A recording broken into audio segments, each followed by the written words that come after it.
Justin, can you go ahead and introduce yourself and tell us a little bit about yourself and TechRug? Yeah, Taylor, I appreciate it. Thanks for having me on. TechRug stands for Technology Risk Underwriting Group. We currently work with just over 2,000 cyber clients. TechRug is not an insurance agent or agency. We are actually a cover holder in Lloyd's of London. So what that means is that we do a lot of the underwriting, or almost all the underwriting in-house, policy issuance, created our own policy form. So, with that comes, some increased responsibility. But, it allows us to learn a lot about, claims and, kind of some of the nuances behind the scenes. So it's been, a great journey, a great partnership with Lloyd's. Awesome. Fantastic to hear. So we're just going to go over some of the common questions that we're getting from our customers, from our partners regarding cybersecurity insurance, some of the pitfalls of implementation and claims and everything. So I appreciate your time and everything. So let's go ahead and get going. Absolutely. Why is cyber insurance increasingly critical in small businesses today, even those that have strong security practices? Yeah, here's what I always say when people ask me, do I really need cyber insurance is the question. And what I say is, on Monday morning, have Taylor and his team unplug your network at 8 o'clock and turn it back on at 5 and tell me how your day goes. We call it a ransomware fire drill. And you're going to learn real quick, like, okay, if I can't access, my database or patient records or whatever it may be, what do? Now you have to deal with the bad actors. So the preferred method of payment is, not cash or checks. It is digital currency. So how do you go about, paying, mining Bitcoin or paying that? What about if you need access to specific attorneys or breach coaches or PR people? I mean, the nice thing about insurance policy is that you've got the protection. If something goes wrong, you're kind of the carriers have gotten to the point where they've really built out, an incident response team. So that is the importance. I think also the other thing is that the insurance carriers are going to dictate to a client what security they need based on what they see on claims. So there's always a financial toll, obviously, to these claims, but a lot of things that people don't understand, Taylor, is the mental toll, right? I mean, I just was talking to somebody yesterday who is in a 4-year claim, and they're just like, enough's enough, So, I think that, at the beginning, there's a lot of, anxiety, emotion, things like that. But then after a while, it's like, you just want it to go away. And so, that's the other thing is that, the quicker you can deal with the problem, the more you can get back to, if your profession's cleaning teeth or cracking backs or building bridges, you don't want to get stuck in this vortex. So to me, that's the importance of cyber insurance. Absolutely. Yeah. And you touched briefly on a point as well of your incident response and your disaster recovery. If something happens, do you already have those policies and procedures in place to be able to respond before even, leveraging your cyber insurance provider to, have the claim made? Yeah, and I think those are critical things. I mean, I'll use my son just turned 19, but he's graduated from high school now. But you would not find when he was in elementary school, middle school, or high school where we live, not going through a tornado or a fire drill. So could you imagine a school or a school district not doing that and a tornado comes through and the kids don't know what to do? Does it sound like a good idea? Not to me. That's the importance of going through your IR plan, right? You don't want to learn on the fly. Absolutely. So what are the most common cyber incidents that you're seeing that small businesses are filing claims for? Yeah, I would say the two major are centered around ransomware attacks and cybercrime events. So, just from a high level ransomware, somebody gets into your system, they encrypt, the data, and then the only way to get that data unencrypted is dealing with these bad actors because they have the key to do it.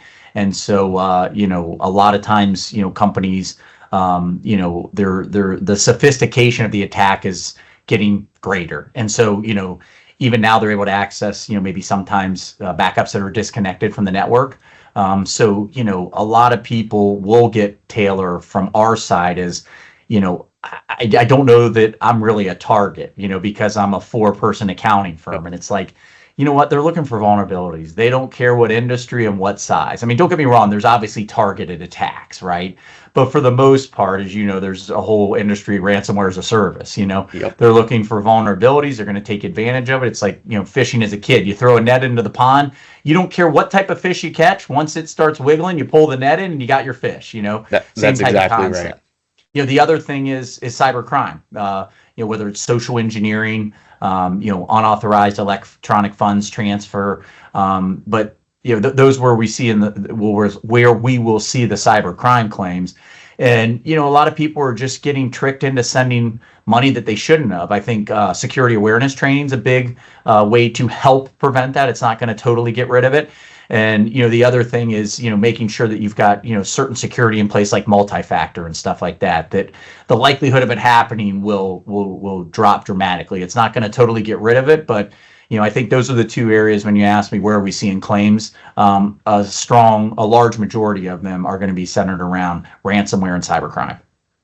That makes perfect sense. Yeah, those are the two main things that my team sees almost on a weekly basis now. It seems like, you know, we're seeing the malicious or the phishing wire transfer requests come through all the time due to the leaks that have happened from, you know, the targets and the Equifax, all those big breaches that happen, your private information, email addresses, all that kind of stuff is out there. So being able to be trained, as you mentioned, security awareness training on what to look out for is vitally important nowadays. I think to your point, I mean, you know, 2 or 3 or 4 years ago, these were maybe newer in the industry.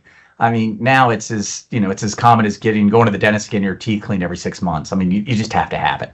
Absolutely.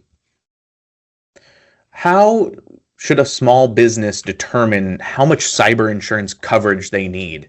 You know, we were discussing a little bit previously that cyber insurance coverage is not included in your standard premiums and your standard package. So how do they know what they should get? Yeah, so you know, sometimes, you know, going to that second point is that, you know, when you get like I have to carry insurance, agent, professional liability, or you know, a doctor has to carry medical malpractice. You know, sometimes on your business insurance or your professional liability insurance, depending on what industry you're in, the carriers will throw in, Taylor, maybe some cyber, you know. So it might be, to your point, it might be a lower limit like 50 or 100,000, or it might be at a higher limit, but it only covers 20 or 30% of the things that can go wrong. So, you know, oftentimes they will charge an insignificant amount of money. So the way to properly address, you know, your cyber liability, cyber crime, you know, exposures is through a comprehensive policy that, you know, probably incorporates, Taylor, about 20 insuring agreements. And that is going to be the best way to protect your organization. Now, in terms of the limits, these are impossible questions to answer, and I'll give you a reason why. Is, you know, there are, you know, ways if we have a Honda or a Toyota and it's 3 years old and there's an accident, the insurance carriers, you know, based on maybe it's Kelley Blue Book or just, you know, information that they subscribe to, you know, you can kind of get an idea of how much that car is going to be. But when it's dealing with, you know, for example, a ransomware attack, I don't know, is the demand going to be for 200,000 or 2 million? You know, you in technology understand if you lock up 1 terabyte of data or 2 terabytes of data, you know, the 2 terabytes is going to take maybe 3 or 4 extra days being down to recoup that. You know, again, are you going to get tricked into sending $150,000 to someone you shouldn't have, or is it going to be 300,000? So, you know, it really is a tough question to answer. If you're strictly just looking at like PHI, which is protected health information, and PII, you know, states have privacy laws, and you can kind of get an idea, you know, based on the number of records, how much it would be to notify people and provide credit monitoring. But when you're dealing with paying off a ransom and the downtime and how much data was impacted, and or you can get tricked into sending money, you know, there really isn't a mechanism that you can look to that'll give you the right answer. So we always tell our clients, if you think 2 million is good enough, maybe look at 3, you know. So if you do find another way to predict how much the ransom is going to be, feel free to let us know. But in hundreds and hundreds and hundreds of claims, we just haven't found that. Absolutely. Yeah, it's obviously completely tailored to every organization. Every organization is different. They have different, revenue streams and everything like that. So on my perspective, on my side of it, this is where things like risk assessments, business impact analysis are critical. That way, you're identifying those risks and the potential impacts to your organization if those risks become a reality. And Taylor, you guys play a huge part in this. Like I said, your client's environment the best. So if there are things, I always love when clients will go, "Oh, I think Taylor and his team's trying to upsell me," and I'm like, "So, do you think if a doctor, God forbid, somebody gets cancer, that they're upselling him with chemotherapy? No, it's the way that you treat the disease." So just like, a doctor has to follow the AMA guidelines, or a dentist has to follow the ADA, or I have to follow the Department of Insurance, you too have standards that you need to be dealing with your clients on, whether it's CMMC, whether it's NIST, whether it's ISO, whether it's COBATE. So, Yep. that's where I think your clients or people listening to this have to understand, when Taylor recommends that, hey, you might want to look at, or you need this security in place, it isn't something that you just woke up and said, wow, I'd like to try and upsell the client. It's the government telling Taylor there are standards for you to follow. We made a change, notify your client. Yeah, absolutely. There are, many different verticals for industries. You've got financial, healthcare, defense, all those types of things, critical infrastructure, and they all have dozens of compliance regulations that are pushed down on them through their cybersecurity. Yeah.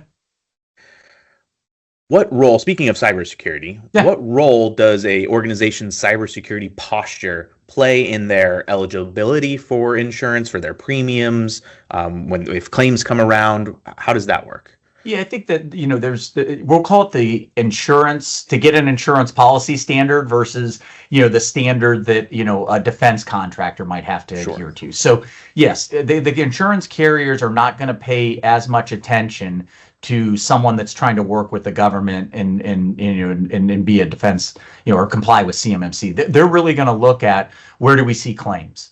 So if they see claims in these 7 areas that, security would help, take the claims down by 85%, let's say, then they are really going to hone in on those 7 areas, to your point. Whereas if you're working with a client that, you guys are in California, that might have to adhere to privacy laws in California, there might be additional stuff that the insurance carrier they don't see on claims, so they're not going to really ask. So I think that question, when I get asked, is really twofold. It's, the organization that you're working to has to adhere to some sort of standard. And we talked earlier, NIST, ISO, COBATE, maybe it's, the California privacy. But then you've got what we'll call the insurance carrier's requirements in order to achieve a policy. So they are two different. For the purpose of our conversation, just dealing in the insurance realm, each carrier is going to have where they see claims, and they're going to mandate to those clients, you have to, do A, B, C, D, and E in order to get this policy. Makes sense. Having filled out or assisted customers in filling out dozens of those cyber insurance forms from lots of different carriers, the things that we're seeing that are maybe weren't there in the past are requiring that multi-factor, requiring the restriction of administrative capabilities, right? If you're not an admin, then you probably shouldn't be an admin. Event monitoring systems and stuff, so that if something happens, we've got a real picture in the logs of what has happened, what has occurred, what was accessed, all that kind of stuff. And you're going to continue to see a lot of changes. I mean, cyber is a new product, really until it started, a lot of these policies started being enacted was about 2020, when ransomware really picked up.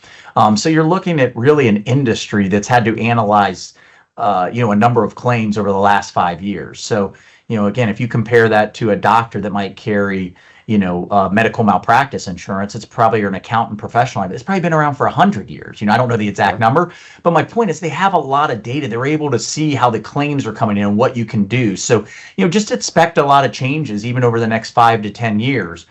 Because I was reading a report that was put out by a reinsurer, and it was last year in 2024, 1% of the policies issued, maybe it was just under globally, were cyber policies. And that's going to double by 2030. So, you're going to start seeing more claims come in as they double, and they'll be able to say, okay, well, instead of asking, these series of questions back in 2024 and 2027, we should be asking these things. And as as the attacks change and, these bad actors find different ways in, then we're going to have to react to it from a security standpoint. Absolutely. And AI is a Absolutely. whole other different host of problems. So Yeah, no, that's yeah, a market disruptor for hated attacks and everything yeah, that are AI driven. So it's going to be an interesting few years. yeah. If a small business experiences a breach, what does a response from your side, from the insurance side, typically look like? Yeah, so remember, an insurance policy, if you look on Wikipedia, is actually an insurance contract. So it is a contract between, we'll just pick an accounting firm and the insurance carrier. So in that contract, it talks about if there is maybe some sort of unauthorized access event, somebody that got into the system that shouldn't have, then the accounting firm is obligated to notify the carrier within a certain amount of time. Immediately would be the best answer. At that point, the insurance carrier has a team, what we'll call a panel list of vendors that are there to support that particular client in the incident that happened. That may sometimes tailor getting you involved. It may sometimes be, that they have enough information and kind of can take over. So, I think if you've got an insurance policy and you realize that somebody was maybe in the network that shouldn't have been, the first call has to be, to the insurance carrier and notifying them, because if you don't and you do some other things, you could potentially void coverage. Yeah, absolutely. One of the things that we always suggest is, as you say, reach out to the insurance cover or insurance provider. Oftentimes, they have resources not available to a small business owner themselves.